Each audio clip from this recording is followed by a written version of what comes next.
Good morning.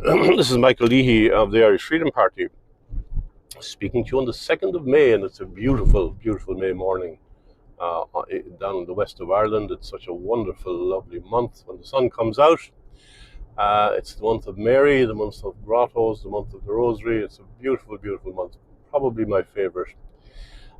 This is the second time that I've attempted to record this video, because the first time I recorded it, I was so cross that I'm afraid I fell into anger and misuse of language, and that's never a good idea when you're recording a video that you wish to put out to the public.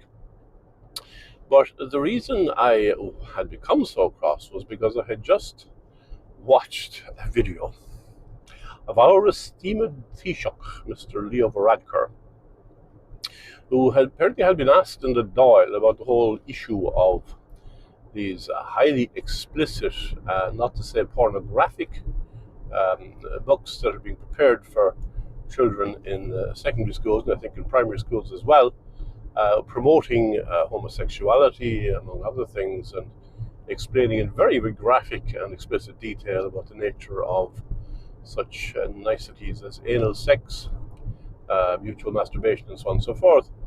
And in response to the suggestion that perhaps these books may not be entirely appropriate for children, Mr. Varadker responded, "Well, I don't think we want to go back to the days when we used to ban books."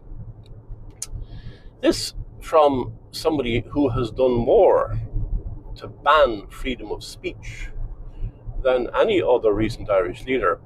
If you're not aware of the so-called hate speech legislation, which is reaching the final stages in the Dáil, it is incredible that anybody would have thought that an Irish Taoiseach or any Irish government would pass legislation, and we're now on the point of it, which actually makes it an offence to have in your possession or on your computer, even if you don't disseminate it to the public, literature which some third party or some individual may regard as offensive on the basis of their history or their background or their sexual orientation, that is very much obsessed with sexual orientation.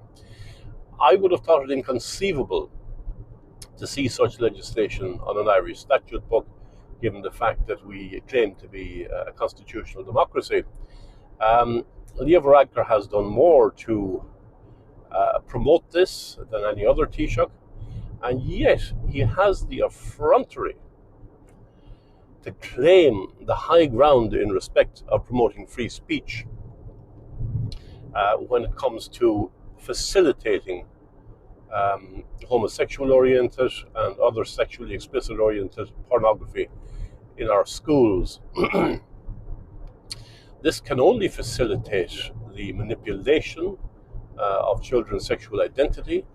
It can only facilitate an increase in their level of confusion, and it can only facilitate, in my opinion, very sinister actors who wish to get at our children. There's a very big difference, Mr. Varadker, between protecting the right to express free ideas on the one hand and promoting pornography on the other. And to make an appeal to freedom of speech, it is extraordinary that you can appeal to the right of freedom of speech to promote pornography, but you cannot appeal to it on the right when it comes to the right of expressing free political opinions.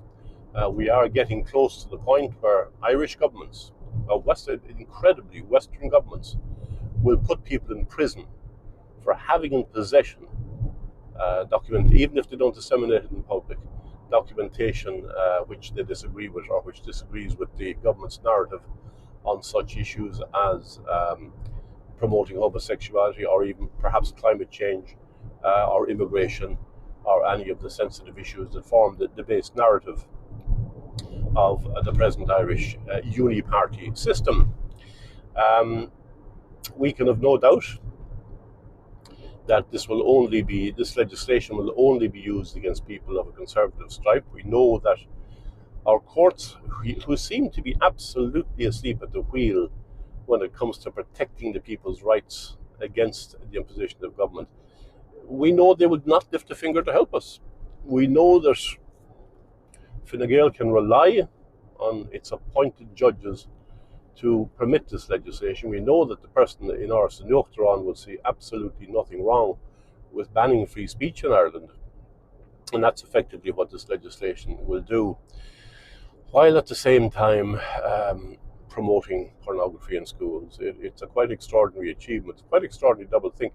You really have to question the level of intellectual and moral hypocrisy of Varadker. Does he actually believe this, or is he just making fools of us? Is he sneering in our faces when he actually refers to the right of free speech when it comes to protecting pornography at the same time as he's putting through this bill in the Dáil? I suppose the other question you must ask about Fine Gael is why they always appear to be so anxious to appoint practicing homosexual persons to the office of the Minister for Children. It is quite strange. Catherine Zappone was appointed to that position, wasn't even a member of Fine Gael. It was extraordinary that she was brought into the government. The government wasn't dependent on her. And she was brought in, promoter of Wicca, practicing homosexual. She was brought in as Minister for Children. And we now have a very strident homosexual activist, Roderick O'Gorman, in the same position. It is a peculiar idea that we seem to have that children are best protected by homosexual persons. I don't know why we should come to that conclusion. Liam Varadker is the most extraordinary snake. He is a complete hypocrite. I really was very cross when I saw that. I couldn't believe the absolute effrontery of the man to appeal to free speech. A man like that to appeal to free speech, given what he has done to free speech in our country. And we now have legislation on our statute books, or we will shortly, which I would not have believed possible in a democratic state, and certainly not in a constitutional democratic state like Ireland. We intend holding a free speech rally on this in the near future. I think it's next 13th of May, but you will get further notification on that. This has been Michael Leahy of the Irish Freedom Party. Thank you very much.